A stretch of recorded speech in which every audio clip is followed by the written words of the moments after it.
I'm really honored to join this distinguished gathering of educators, scholars, leaders, all of us friends, all of us sharing a bond of lasting gratitude for a life that made a profound difference on ours.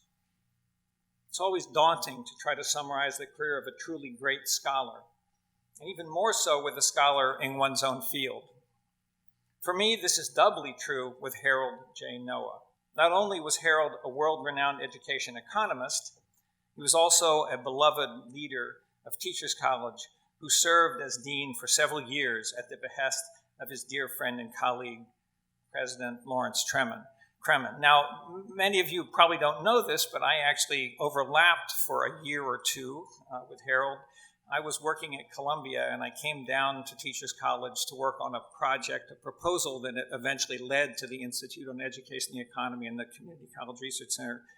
I see Chuck Harrington here, who worked on that project. And at the time, Harold was I'm an economist, and he was the last economist that we had here at that point on the faculty. And so we spent many hours talking about education and economics. I was actually up in his office when the Challenger disaster happened, and so I kind of remember sitting there on a sunny day talking to him. And I actually, when he left to go to Buffalo, I sort of took over his students. One of them is here, Robert Caro, and ran the seminar that he had. That was actually the first time I was paid by Teachers College to do something, running Harold's seminar. He was such a wonderful person. Since he was really the first person I got to know well here, I started out with a very, very positive view of the people working at this institution. So I really thank him for that, because that was very important to me. So at a broader world level, so there are few people who can claim credit with literally reshaping the direction of an entire field. Yet Harold did precisely that. In 1968, he and his great friend and co-author, Max Eckstein, published the landmark book Towards a Science of Comparative Education. Over the next 40 years, Harold would continue to be at the forefront of innovation and leadership in interdisciplinary research. He published groundbreaking works of scholarship in each of the next 4 decades. He introduced quantitative methodologies drawn from political science, economics, and sociology, transforming comparative and international education into a field that explains and predicts phenomenon rather than simply describing them. And of course, Harold played a central role in establishing cross-national comparisons as the rule in education policy studies. In today's era of evidence-based policy planning, it is in great part thanks to Harold that we employ indicator research, cross-national comparative research, and international large-scale assessments such as the TIMSS and PISA as key policy instruments. Harold also commanded major bully pulpits from which to advance his ideas. He was president at the first meeting of the Comparative and International Education Society in 1956, when the election of officers was conducted by a show of hands. In 1973 to 74, he served as president of that organization, which today boasts thousands of members. He edited the Comparative Education Review and the book series World Yearbook of Education, and at Teachers College, where he earned his PhD under George Baraday and taught from 1964 to 1987, he held the Gardner-Cowles Chair of Economics of Education. But as the breadth of our remarkable cast of speakers today attests, Harold's love of knowledge was boundless. He learned Russian so that he could read Pushkin in the original. His command of the language facilitated his groundbreaking exploration of education systems in the Soviet Union. His dissertation, entitled Financing Soviet Schools, was widely read both in the Soviet Union and the West. Harold's boundless curiosity and generous spirit also made him an exceptional and widely sought-after mentor. The titles of the last 3 dissertations he advised give you a sense of his remarkable intellectual reach.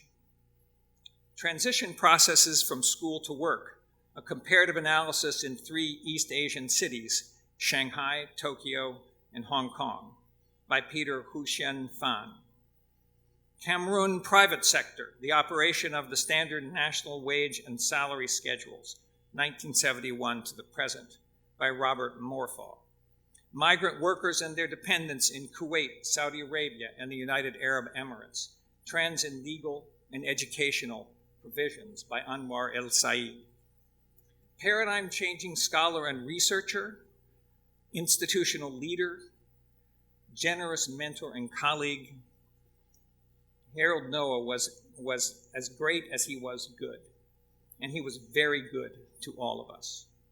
Today, you'll hear Harold Noah's family, former colleagues, and former students describe his remarkable achievements, along with the qualities that made him stand out as a human being. Just to demonstrate this impact, I'd like to ask everyone whom Harold taught, mentored, or directly influenced in any way to rise and join me in a show of gratitude and love for our beloved friend.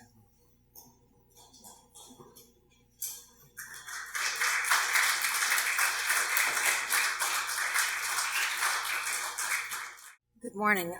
I'm Diane Ravitch, and I first came to Teachers College 50 years ago, and didn't know that I was at the time, but I became a mentee of Lawrence Kremen, and I didn't intend to pursue a degree. I eventually did, but in the course of my becoming what I became, I met Harold Noah before I knew what I was going to do with my life. I didn't have a master's degree, and here I was pursuing a doctorate. And the reason I wanted to speak about Harold was about his kindness and his humor, and the fact that he would sit down with me, a total nobody, and give me time. I was not his student. I was not his mentee. I was Larry Kremen's. But Harold was always available. And so I want to just talk about him as a person, as somebody that I trusted, whose advice I valued. And the one thing, when I was asked to speak, the one thing that came instantly to mind was that I was working on a project that involved schools in the Soviet Union, about which I knew very little, if anything. And I went to see Harold, and he said, the one thing you must remember, and he said this as a general principle, is that revolutions come and go, but institutions are persistent. And he pointed out to me that the schools in the Soviet Union had been highly elitist before the revolution. And after the revolution, the faces changed, but they continued to be highly elitist. And that was an insight that just struck me like a bolt from the blue, which has remained with me these 50 years, and which I think I have thought about many times. So I'm here just to say, Harold, he's not there anymore. It was wonderful seeing his face. I'm sure we'll see more of it. He was just a wonderful human being, and I'm so glad that I knew him. Thank you. Hello, I'm Robbie McClintock. I was a student in the philosophy and the social sciences in 1964 when Harold started in the department. I went for a couple of years to Baltimore to teach, and then came back in 1967 and shared a very intense decade as a young instructor and then faculty member with Harold. The Department of Philosophy and the Social Sciences, I think, was an extraordinary academic undertaking at that time. All the major disciplines of the social sciences and some of the humanities, a cast of very strong characters who had divergent points of view, a lot of ambition, and intense commitment to Teachers College, to making Teachers College a new kind of force in education at that time, and strong opinions and a lot of activity. And Larry Kremen, I think of as the stone of that, out of which that department was built, and Harold was really the cement that held it together, that kept all the divergent forces that Larry could get going. He would kind of keep them with his sense of calm and civility, focused and working in the same direction. And that's, I think, the experience of the department at that time was, for me, set my sense of what the academic life can and should be. And one of the features of that I think Harold was a great exemplar of was that of academic civility. We had a seminar that would meet every 2 weeks that most of us were a little bit antsy. We wanted to do our work it was interrupting. Good speakers would come in. Some of us would like them. Some of us would tune out. Harold always had a well-formed question that drew the speaker out, that made everybody aware that this was a common enterprise. And I think that kind of civility to respect those who you differ with and try to bring it to the fullest achievement was what he did par excellence. And thank you, Harold. Good morning. I'm so happy to be here with so many old friends and colleagues to celebrate the remarkable life and achievements of Harold J. Noah. He's my teacher, my dissertation advisor, my colleague, and my friend.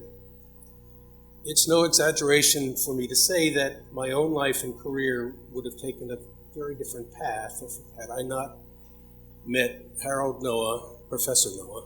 It was some time before I called him Harold, in my first semester at Teachers College. I did have an earlier connection to Teachers College, having spent 3 years in Uganda and Tanzania with the program Teachers for East Africa, which Teachers College administered for the U.S. government. After returning from Tanzania and having been an undergraduate major in history, I enrolled in a doctoral program at Teachers College in the School of International Affairs, expecting to focus on African history. In my first semester, however, I happened to take a course that looked kind of interesting in the old paper course catalog of TC. It was called Comparative Education. It was taught that semester by Professor Noah and by C.T. Hu, the China education scholar. And Harold was such a great teacher that I was hooked. As an aside, Joyce Lewinger, who is here today, later became Joyce Lewinger Mook, took this course a semester or two later with Harold and with Max Eckstein. And I was always a little jealous of that, because I didn't get the two of them together. But had we not both taken that course and loved it, we maybe never would have met. In their book, Noah and Eckstein recommend the use of a discipline such as economics, sociology, political science, to explain or predict phenomena. For me, then, the choice was easy. Economics, so I could continue to study with Professor Noah. In addition to the economics of education and comparative education, Harold was an accomplished scholar in several other areas, including the history of economic thought. With us here today is Adam Noah, Harold and Helen's oldest son, named, of course, for Adam Smith, who 200 years before T.W. Schultz and others at the University of Chicago and Columbia was talking about the link between education and economic growth, human capital. Not long after Adam, along came David Noah, named, of course, for David Ricardo. And I may have this wrong, but I think the Noahs had a cat named Malthus. David, is that right? Where is it? Where are they? Anyway. Oh, okay. After doing my dissertation research on education and farm management back in East Africa, and spending a little time at the University of Michigan, and my time is up, but Harold invited me back to TC to teach economics with him, and I did this for 10 years. Sadly, 5 of those years, Harold was serving as the dean of the college as well, but he continued to teach one course a semester, and to conduct with me the dissertation seminar for economics doctoral students. Economics of education was part of the Department of Philosophy and Social Sciences that Robbie has talked about. And what a department that was, with Larry Kremen as chair, Maxine Green, Phil Phoenix, Donna Shalala, Diane Ravitch, Robbie McClintock, George Baraday, Lambros Kobitas, Chuck Harrington, Doug Sloan, many others, and many students who went on to illustrious careers of their own, including many who will speak here today, and among them was Tom Bailey's predecessor, Susan Furman. I was a former student of Harold Noah, both prior to and during the time he was dean, and what can I say? Only good things. As you know, he was able to readily share wonderful ideas and launch new ideas. In addition to his skills and expertise in economics of education and comparative education, he had an exceptional command of languages. He also had a unique ability to bring out the best in people. He was emulated by many, not just here, but when I was at Teachers College, and I feel very fortunate to have taken his classes and to have had him as my dissertation advisor. I can say that only good things have come into my life through Harold Noah. He introduced me to wonderful people, some of which became colleagues and friends. He expanded my thinking and took my mind to beautiful places that it would not have been to otherwise. I cannot say enough good things about Harold Noah. He had a rare talent to connect the dots. He had a unique magical ability to integrate, both in terms of bringing people together and in interconnecting bodies of knowledge across and within fields of study. Over several decades of my experience as a researcher, mentor, and advisor, I have often thought about things I learned from Harold Noah, things that he had said, but in particular, his dedication to and examples of excellence. One example of that was when we were in his office and he shared a draft manuscript with me. It was written on legal-size yellow paper. His writing in a felt tip pen looked a lot like calligraphy. His S's looked like integral signs that were crafted with the gentlest and swiftest motion. He shared with me draft number 37. It was a work in progress. He stated that he liked some of the things he said better in version 33 and often went back to earlier versions to make corrections in the current one. I feel that Harold Noah's spirit has been deep in my professional bones. He gave me a huge gift. Harold Noah hired me 40 years ago. The mess that I have made since then is his fault.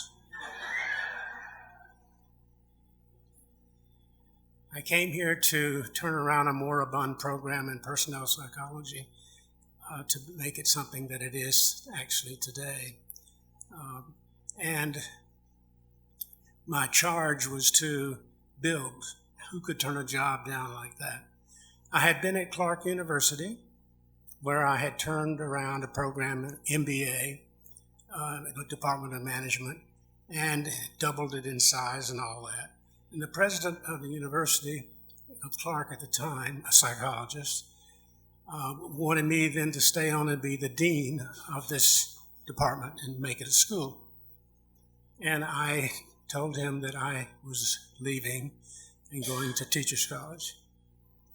And he went into a tirade and called me everything under the name of the sun and so forth. So I left under those kind of circumstances and came and sat down with Harold in his office to talk about the position here.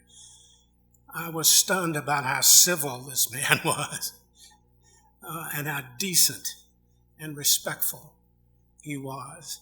So those are the things that I remember so much and appreciate very much. So we negotiated my coming here, and I came here as a full professor without tenure. And I said to him, I don't understand this. Usually full professor and tenure go together. He said, not at Teachers College. And I said, okay, as long as I get reviewed within a year or two. He said, fine. And the following year I got tenure. And then, by the way, it happened with a letter from him. I never even knew I was being reviewed or anything like that. Those days are gone forever, people. We don't do it that way anymore. We have tons of things to read and to discuss and so forth before we promote a person even to associate professor, not to mention full. But the thing that I did not negotiate very well with Harold was a parking space. And he patiently explained to me that he was not responsible for parking space management. And I didn't understand who was, but there was somebody else who was, and that was not a part of his job. And so I didn't get a parking space for 2 years. So I came as a full professor without a parking space. And but Harold said that was not his job, and he would see to it that, somebody else maybe looked into it. But so I finally got a parking space at Riverside Church in the basement. So at least God watched over my car for 22 years. Harold was loaded with integrity. I've never seen a man that had more integrity than he did. And respectful and kind and decent human being. So my start at Teachers College was wonderful because of Harold. And so I do owe it to him to still be here. And I appreciate the opportunity to say these few words, and especially to the family. When Gita asked me to give a few thoughts this morning, she wrote that Harold thought fondly of me, although she really didn't know why. Her actual words were a bit more gentle. She said, I know that Harold was thinking highly of you. I am not sure from which context you knew Harold, but you had a warm spot in his heart. I know the context. I was a student in philosophy and social sciences from 1972 to 1977. Professor Noah knew me as just one of Donna Shalala's politics and education students. There were quite a few of us, I'm sure. But then when Donna left to enter the Carter administration, I taught her classes and I became an instructor under the leadership of then Dean Noah. I didn't know him well, but I viewed him with great respect. He was always straightforward, honest, a good listener, remembered what you said to him from conversation to conversation, gentle, civil, all the things that people have mentioned this morning, all these interpersonal characteristics that I tried to emulate when I became a leader. The 70s were not an easy time for female faculty. There were way too few of us for a period of rapid change and liberation. Our ambitious expectations vastly exceeded our reality at the college in terms of both numbers and clout, of course. the numbers improved over time. I think the cloud has. But I think that Dean Noah tried hard to make us feel empowered in that challenging environment. And I think that when I became president of TC in 2006, he was pleased to have contributed to my career and to have fostered my growth. I think that's why he had a warm spot, and I'm so happy he did. He was proud, a feeling I know well from all the faculty I've known over my years as a dean and president who flourished and moved on to leadership roles. I'm proud of them. I'm so pleased he was proud of me, and the warm spot is mutual. I hope I continue to make him proud and to repay him for all his wonderful contributions to Teachers College.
Ellen Lagerman unfortunately got stuck in the snow up in upstate New York.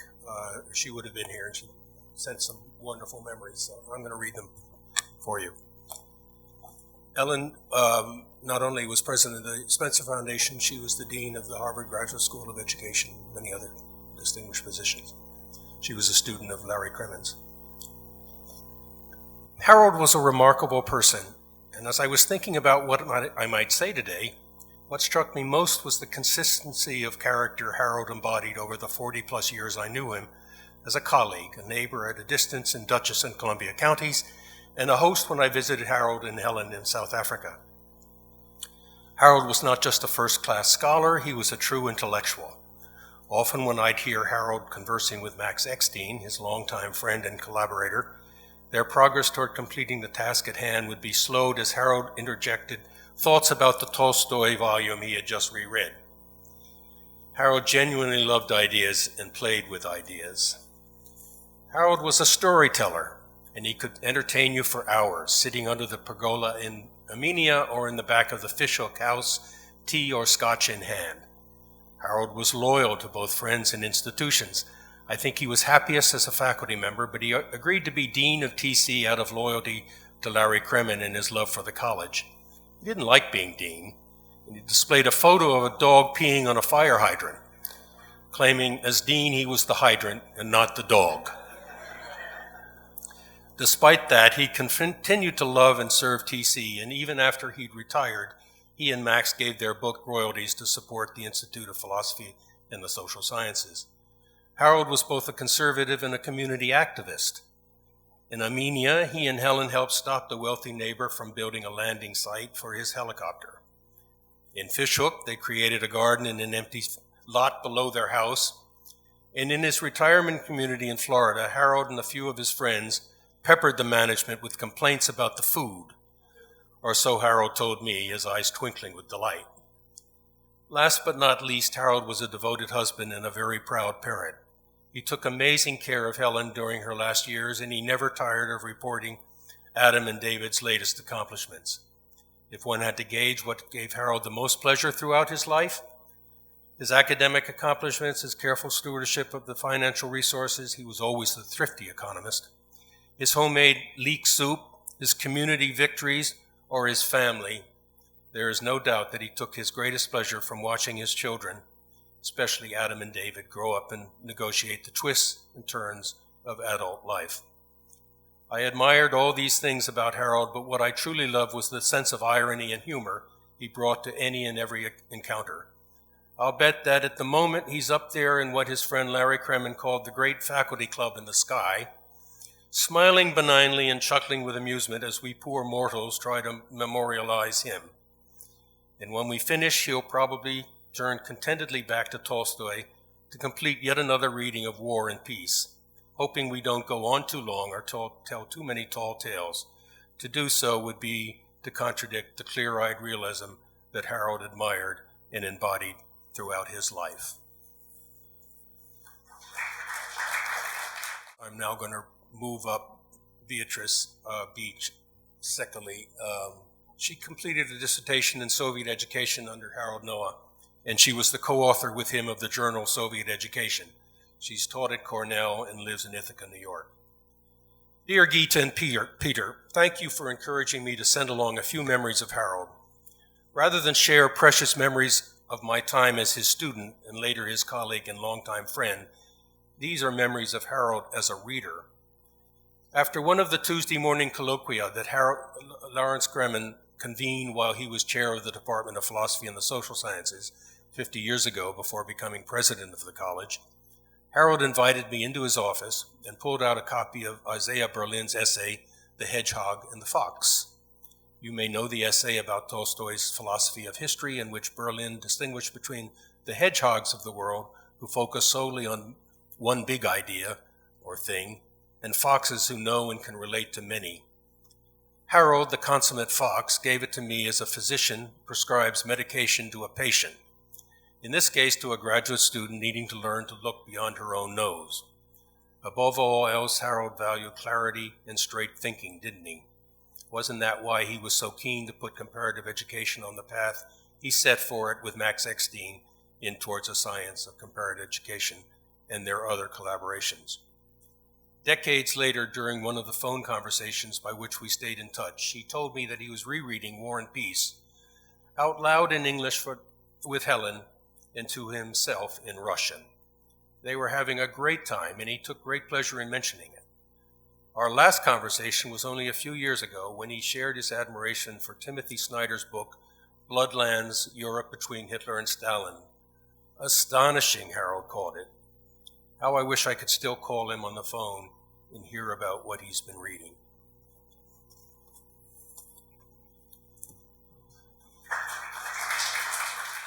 I'm Oren Pizmoni-Levy. I wasn't a student.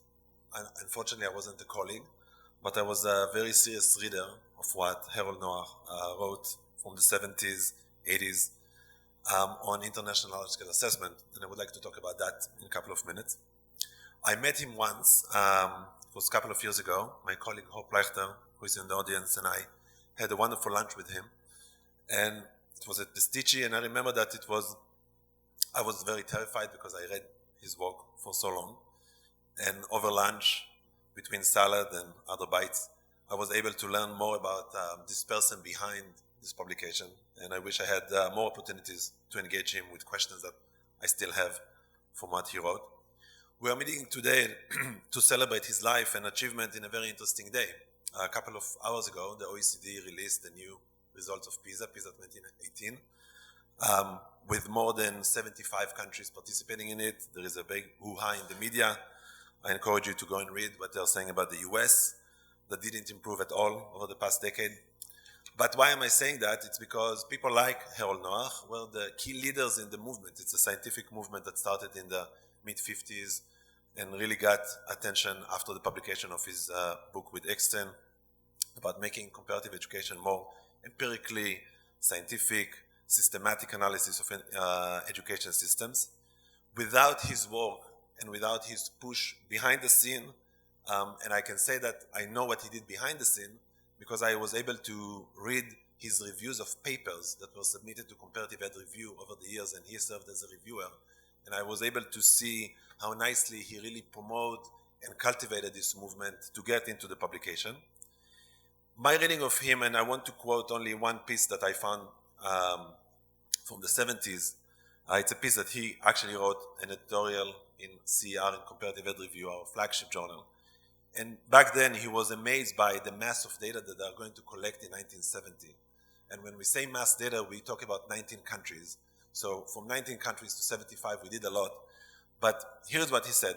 What do we hope to do with this mass data that we will receive during the 70s? Basically, he said, I think there are three things we hope to do. First, and I think that's most important, we expect to test a whole series of commonly held assumptions about the relationship of scholastic outcomes to certain structural characteristics of national societies. And then he goes on and on to develop in a very curious intellectual way what's the purpose of collecting this large-scale assessment. And in his notes, in this publication and other, he left us with one big notion, that comparative education is not only a way to govern education systems and to sanction them or to scandalize them, as Gita will say in her writing. It's really a way of learning about the education systems, exploring the variation, not only trying to converge them into one specific way of doing education. And I think this is the main lesson that we can take from his work, that I'm taking from his work 40 years after, is that comparative education is a very interesting way to know the world. It's not necessarily a way to govern the world. And I will leave us with that. Good morning, everyone. I'm so happy to be here, even though it's a bittersweet occasion for us all. I was Dr. Noah's mentee, and I've written him a letter that I'll share with you. Dearest Harold, I've decided to write you a letter, but it's hard to call you Harold after decades of your being Dr. Noah, my beloved mentor. It shouldn't be so hard. My father's middle name was Harold. My father-in-law, Harold J. McNally, was professor of elementary school administration here at TC. And my mother's name was Helen. But somehow it seems disrespectful to use the name Harold. Spanish was my first language, and I feel as though I'm calling you tú, but I'm going to try. I think you'll remember, Harold, that we first met back in the 60s after I'd gone home to Kabul, Afghanistan, the summer after my freshman year at Barnard. Yes, I'm proud to say my father, Frederick Harold Vogel, was a career Foreign Service officer. I was thrilled to land a secretarial job that summer of '66 at what was then Kabul University, All the other secretaries were men. Working with a large cadre of TC professors there to help the Afghans, first with teacher training, and later with establishing a faculty of education at the university and developing curricula and texts for every primary school in the country. It was then a beautiful, welcoming country, and I still think of it every day, just as I still think of Harold Noah every day. Andy Anderson was my boss, and he and R. Freeman Butts and the other noted TC profs introduced me to you, Dr. Noah, after I'd selected econ as my major at Barnard and was writing my senior thesis on the economics of education in Turkey, where I had lived for 5 years and graduated from high school. As you can see, my ties go back a long way. You were generous from the start, both academically and personally, encouraging me to apply for a PhD program in economics and education with the full course load at both GSAS and TC. You helped me to secure a U.S. Office of Education fellowship that covered 3 years of tuition, plus a monthly stipend of $200, circa $1,400 current dollars. We economists never speak of anything other than in current dollars. You and Helen often invited my husband Doug and me to your beautiful apartment near campus, where we met your cats. You're right, Peter. All named after famous economists. I especially remember Ricardo and Malthus. You then invited us to visit your Amenia, New York homestead, where we got to know Adam and David, young boys at the time. And later you asked us to house sit in Amenia, such a treat for graduate students living in a small Bronx apartment, transported on your travel schedule to the quiet and beauty of the Taconic Mountains. Most important, Harold, you held my hand, both literally and figuratively, in helping me rebound from a devastating encounter with a stranger, something we well-educated Barnard and Columbia women would refer to as an I as well experience. Harold, my professor, my mentor, my friend, I was in awe, still am, of your intellect, your analytical prowess, and we all loved your infectious sense of humor, which enlivened every class, lecture, office hour, even hallway chats. I miss you and will write again soon. 3 minutes is just not enough. With love, your grateful student, Kathy McNally. Thank you.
When I was teaching at TC, Harold and I shared an office suite in what was then called 214 Main Hall.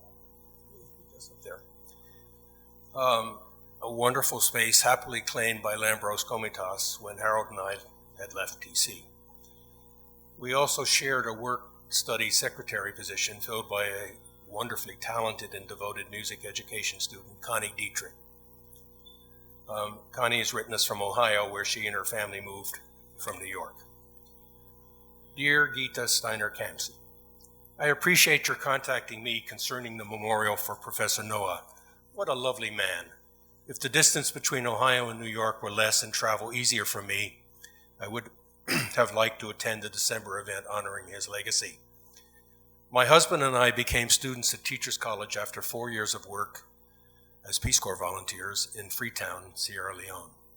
Despite my lack of knowledge and experience in economics, my status as a graduate student in music enabled me to work as a secretary in the office and pay for my tuition.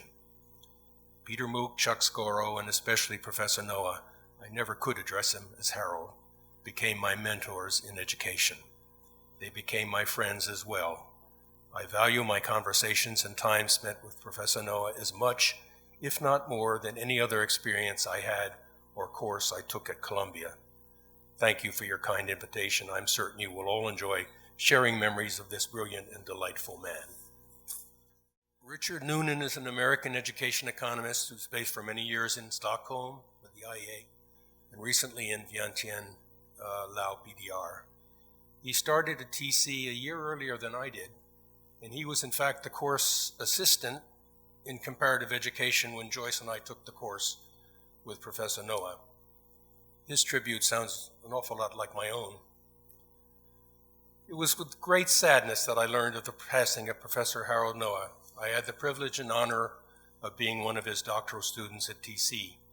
Toward the end of my undergraduate studies in mathematics, with a bit of economics on the side, I attended a guest lecture on comparative education by Professor George Baraday of TC. It was stimulating, as I had always been interested in learning about other places and other cultures. But how could I, with my quantitative background, contribute to comparative education with its very qualitative orientation? Nevertheless, I was drawn to TC to study comparative education. It was my good fortune that my first course at TC was on comparative education with Harold Noah and Max Eckstein. They were developing a new quantitative approach to comparative education, and that I could relate to. For my term paper, I collected some education and economics data from UNESCO, and I did a simple statistical analysis. Later, in searching for a dissertation topic, I found that recently published mathematics study in 12 countries by the International Association for the Evaluation of Education Achievement, IEA. They had collected not only achievement data, but also a wide range of student, home, teacher, and school variables. I said to Harold that I'd like to see if the IEA data could be used for my dissertation. He said, "Oh yes, I'm consulting with IEA, and I know you can have access. I also know they're preparing a new study of 6 subjects in some 20 countries, and they're looking to hire a research officer. I think you'd fit the job." And that was the beginning of my lifelong international career as an education economist. I owe so much to Professor Harold Noah. His inspiration, dedication, and support were fundamental for my lifelong career. I will always remember him as a true friend who had an important impact on my life.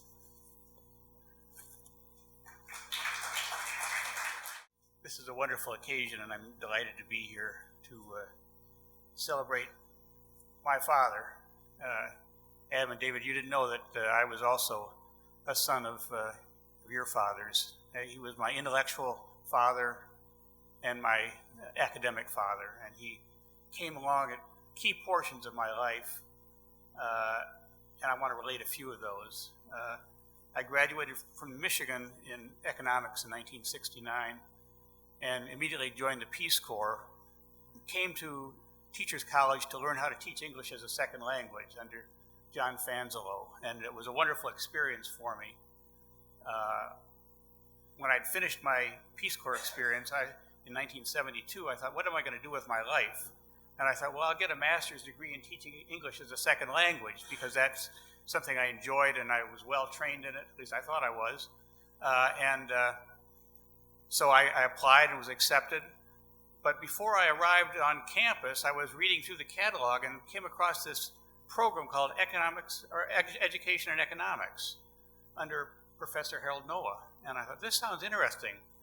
So I made an appointment with him, and I found this most gracious, delightful man with a twinkle in his eye, with deep insight into the history of economic thought, which was something of interest to me, but especially in education. And I said, Professor Noah, could I be part of your group? Can we arrange this? He said, I'd be delighted to have you. And so this was my first meeting with Dr. Noah, and it set off a lifelong study of more or less the practical aspects of education. In his Professor Noah's talk, he mentioned human capital, and that became my study, but on a practical side. I've spent a life designing executive compensation plans, corporate strategies for compensation, and all the time, Dr. Noah's sense of rigor and interest in doing things the right way have guided my thought. There were several times that when I was stuck in my career. One of them, I decided that I was a government employee at the time. I didn't want to do that anymore. So I took a 2-year leave without pay from the government, and I better talk fast, and I'll do my New York fast talking. I came back to Teachers College and began work on a PhD, but I was stuck. I would sit for hours at my desk and I couldn't get anywhere with it. And so I met with Dr. Noah one day. And I said, I'd like to do this. I'm working on a paper on civil service compensation in Britain and the United States. And he said to me, and I have this is from my 1985 journal, Harold Noah, a good dissertation demonstrates the mind passing intelligently over the material. That has guided me immensely. And I just want to finish one more thing. With his graciousness, even in seemingly small things, as I would bounce back and forth between Teachers College and the various enterprises that I was interested in around the world. So I don't know what the year is, but it's Teachers College, Columbia University, Office of the Dean, 10-8. Dear Bob, good to know you'll be with us on 11/26. Let's lunch together and talk about your plans. 12:15 p.m., we'll go to the faculty club. See you then. Best wishes, Harold Noah. And he was a fabulous man, and he is my father and will always be my father. So thank you very much. So I was hardly his student, but the impact was enormous. I'd want to take you back 50 plus years. I think Joyce and Peter were in the same class. But a group of perhaps 5 or 6 of us sat in the 3rd or 4th row right in the center, so we could look directly at him, because we, of course, were all from that other school of thought. We were well grounded in the Beredean school, and here was this challenge. But here was this man with his twinkling eyes, this warm smile, this clear intellect, carefully thought through plan of how to incorporate real data, not just go live in the country, learn the language, observe, and speculate, but some facts and put it together. This was my first meeting with the man I never called anything other than Professor Noah or Dean Noah. I didn't have that relationship. But after that class, I began to see that there were more than one way to skin a cat. Now I know all the cats were economists. So we learned from him, even without the intimate relationship. We learned from him how to think and expand our way of thinking. For that, I shall always be grateful, and I could say that this room was full for that class, and I'm sure every one of those students, like myself, will say, thank you, Harold, for what you have given us. That's it. So good morning. I'm Adam Noah. Thank you for welcoming our family back to Teachers College. I have very fond memories of David and I in the dean's office 40 years ago, stuffing envelopes with letters and flyers. I think we were grossly underpaid by the dean at the time, but we now have this memory that is rather priceless. Thank you, President Bailey, the faculty and staff, for arranging this celebration of Harold's life, for coming today, colleagues and friends for coming today and talking about how he has touched all of us. Those who have spoken have covered his academic achievements, his accomplishments, who he was as a person, so thoughtfully. Everyone who spent time with him is richer for it and knows that they spent time with someone who is very special. I thought I'd share some words about his time in retirement. As much the academic that he was, retirement suited him very well. First in Armenia and South Africa, this was their annual migration, and then in Florida. He largely spent the time continuing to read, to learn, refreshing what he had once learned but forgotten, educating others, and taking care of our mother. Even in his 90s, these last couple of years, his mind was very active and sharp. He wasn't interested in wasting the opportunity to continue learning and mentoring. One story I'll share, although it's not really more remarkable than any of the others, is about a young man who had joined the dining staff at the senior living center where he and my mother had moved into. The young man was a waiter. He served the meals to the residents whom our father called his fellow inmates. The young man was bright, he was eager, he was industrious, and he had a basic education.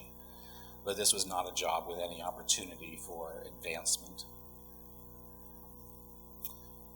I don't even think the facility where they were knew the phrase, career advancement, career development, let alone thought that it had any relevance to their minimum wage employees. But Dad saw that this young man had potential. He mentored him, he helped him get a job on the nursing side of the facility, which was a significant advance, a promotion, much more responsibility, interesting job. That's one part of the story, right, which I don't think surprises any of us. He could see people with potential and he wanted them to succeed. The other wonderful part of the story is that all of the other staff very quickly figured out how this promotion had happened. They were in awe of the power that Harold apparently had, and they treated him like royalty. I'm going to ask for a waiver on my time. Thank you. The other story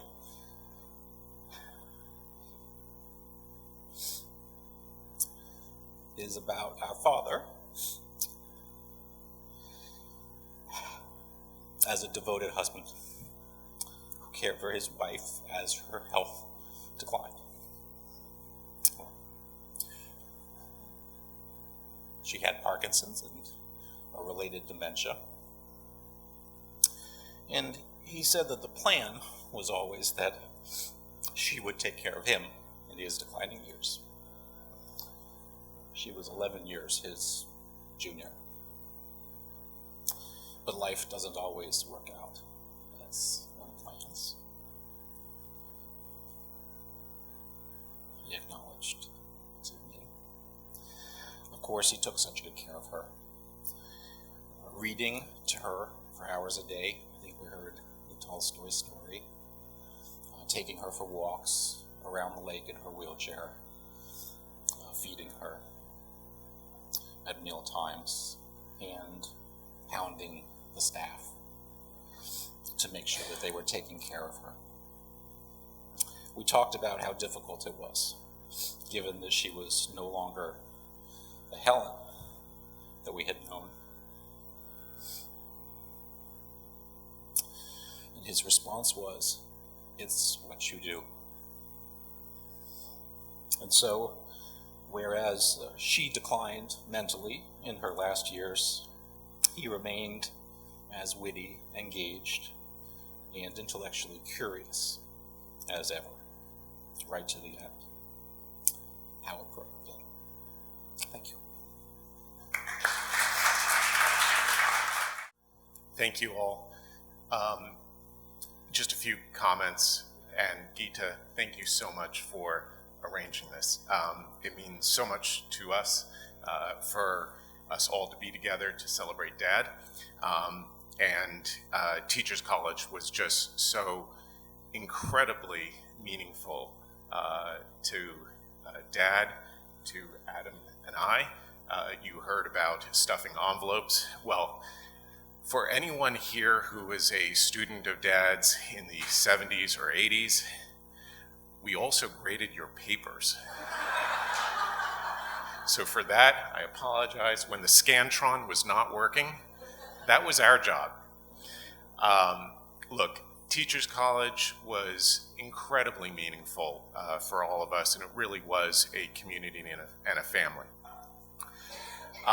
What we've heard today is what we've all known. Dad was an incredible mentor, leader, and role model. And Adam touched on, the biggest triumph was his being a role model as a loving husband. And it was incredible to watch that and just how Dad persevered through that.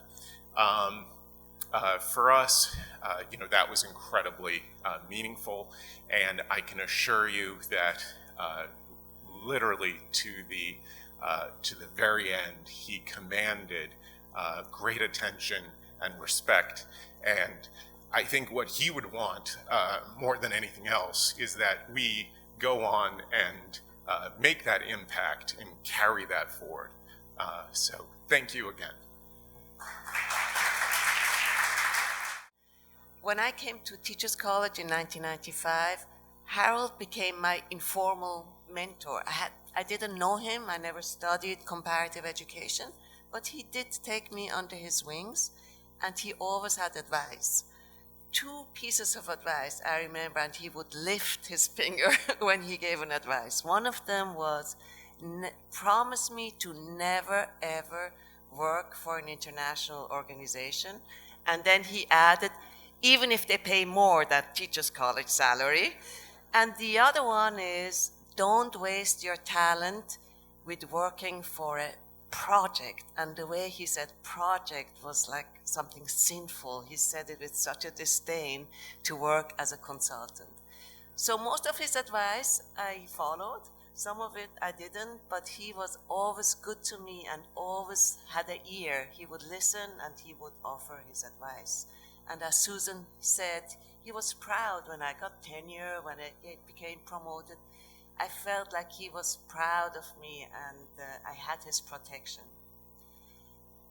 Harold was tech savvy, and I was amazed. I think it was 3 years ago or 2 years ago, he enrolled in a MOOCs course on 19th century history. And he loved the idea that he had to correct assignments of others, and 22-year-old students had to correct his assignments on the MOOC. And he took great pleasure explaining to us what he has learned in MOOC courses.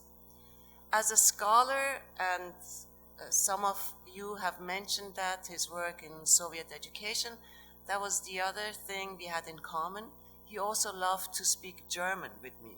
He was really a polyglot. He was very important in policy studies, comparative policy studies, especially his work on salaries. He was interested in contradictions. One of the contradictions he was interested in is how does the Soviet Union, the government of the Soviet Union, manage to pay different salaries to teachers and education staff, but make it seem that everyone is equal.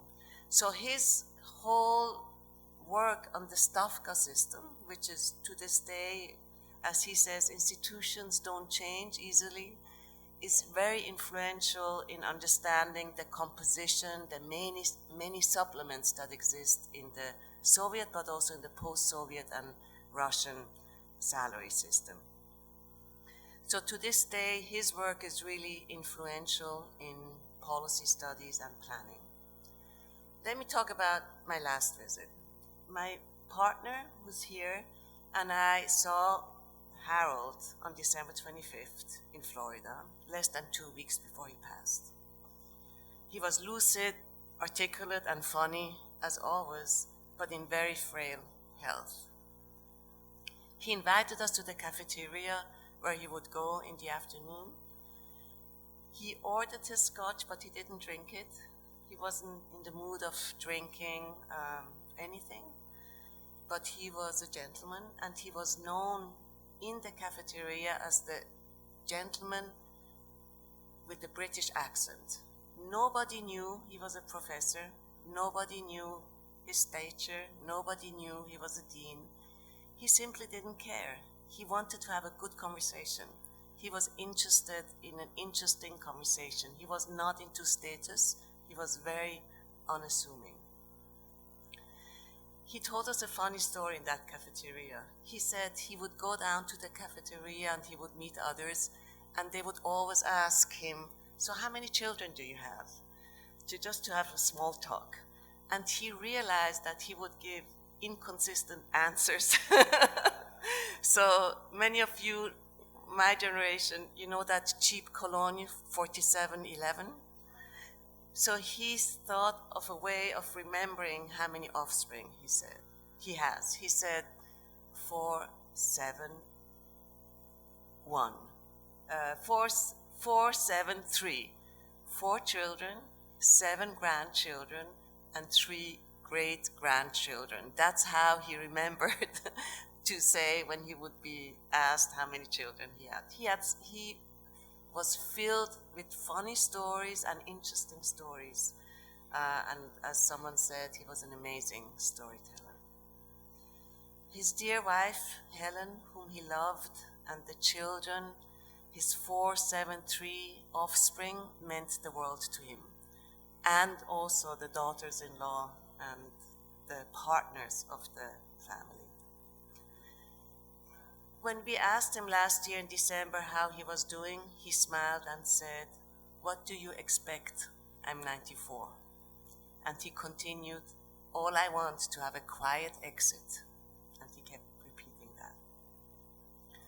So I would like to thank the speakers for reminding us today of Harold's presence in his academic community, his family, and his students.